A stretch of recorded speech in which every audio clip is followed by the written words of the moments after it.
Within the Client's Onboarding tab of the Advisor portal, you can customize the onboarding process for clients who are still within their initial data entry phase. While this can be done individually for each household, you can also create onboarding templates.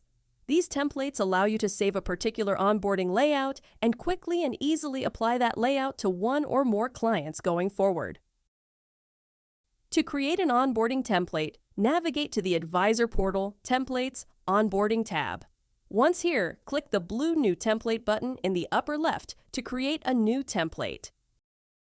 You can rename and then fully customize your template by adding, removing, and reordering the data entry steps to best suit your needs.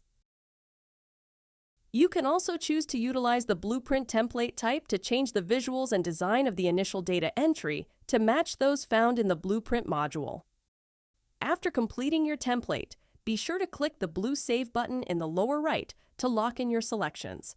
From there, onboarding templates can be applied within the Onboarding tab for a specific household.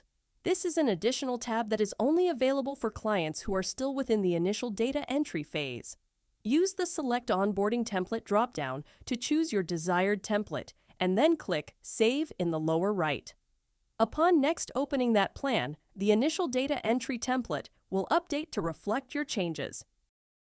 If you have any additional questions about onboarding templates, please feel free to take a look at our Help Center or reach out to the RightCapital support team for more information.